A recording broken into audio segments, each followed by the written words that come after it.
Desde semana pasada, 88 famílias de 220 barrios no Ecuador a queda sin agua no momento que o lodo causador de aguacero pisa adrenta de tubo principal que distribui agua para barrio e danha essa aqui. Comunidade a queda afetada por 8 dias acaba sem água e mesora corre busca alternativa para a água disponível. Nosso colega de Ecuavisa, Joel Vanegas, tem detalhes de Odisea de Residentenan para a água. Gran parte del sur de Quito lleva 8 días sin agua potable, debido a un deslizamiento de tierra que ha afectado a las tuberías de las principales captaciones y distribuidoras de agua potable en el sur de la capital ecuatoriana. Esto ha afectado 88,000 familias de 220 barrios. En total son más de 400,000 personas afectadas. Hay algunas soluciones durante estos 8 días para estas personas.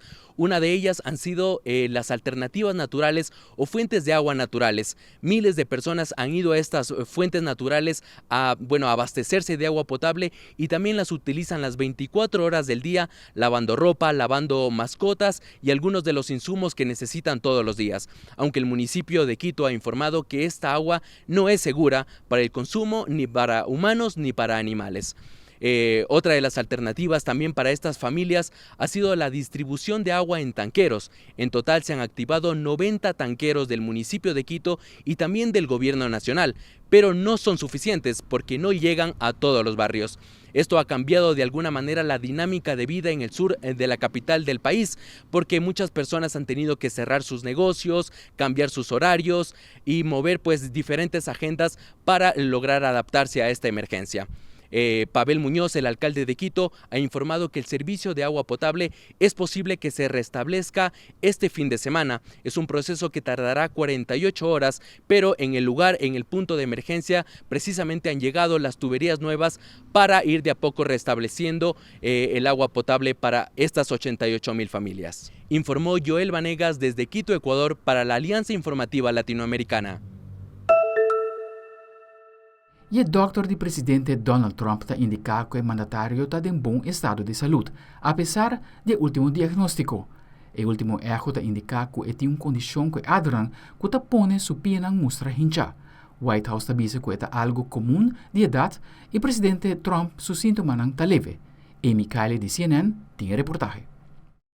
It's basically not alarming information, and it's not surprising. President Donald Trump has chronic venous insufficiency, according to the White House. The press secretary says that's why his ankles sometimes look swollen. The veins really aren't doing their job. They're not returning the blood back to the heart, and that's why you see swelling. Doctors say the condition isn't overly concerning, so long as it doesn't lead to or indicate more serious issues. The White House says Trump's medical team tested for those extensively. All results were within normal limits. Experts say Trump's age is a risk factor. He turns 80 next year and is set to become the nation's oldest sitting president in history at the end of this term. If a person is older, a person is overweight, if a person is sitting or standing for prolonged amounts of time, you can get chronic venous insufficiency. Medication is a possible treatment, but doctors recommend lifestyle changes, elevation of the legs, and compression socks. You're just basically trying to move that fluid up. The White House also acknowledges bruising on Trump's hand.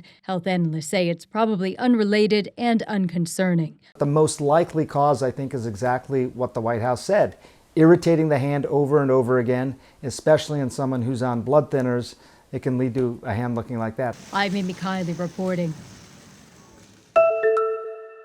Fósil de dinossauro sumamente raro estava em exibição para hobby anya do museu na Utah.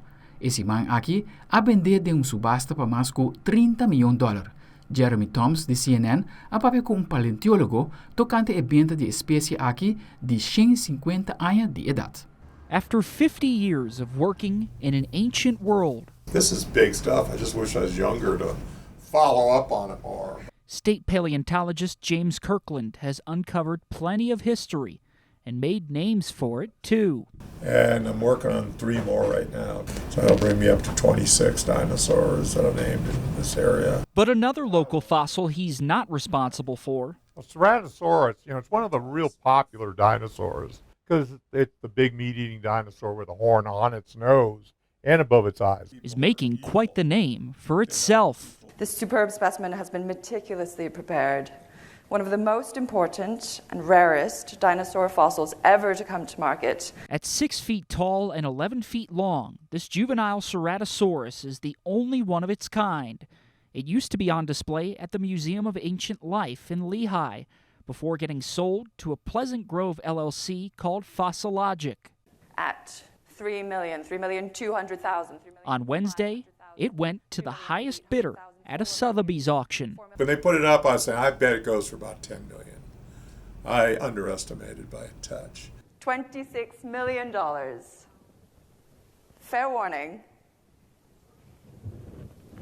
Sold. After fees, the 150-million-year-old piece carried a $30.5 million price tag. I talked on the phone with Fossilogic founder Brock Sisson. He says he used to work at the Lehigh Museum and helped put the ceratosaur on display. After acquiring it from them, he then had to custom mount every single bone for this sale. In Salt Lake City, Jeremy Toms, Fox 13 News, Utah. E um personagem ng hobby familiar pa fanático ng videogames está llegando cine. David Daniel de CNN revela a primeira escena ng The Mortal Kombat Part 2.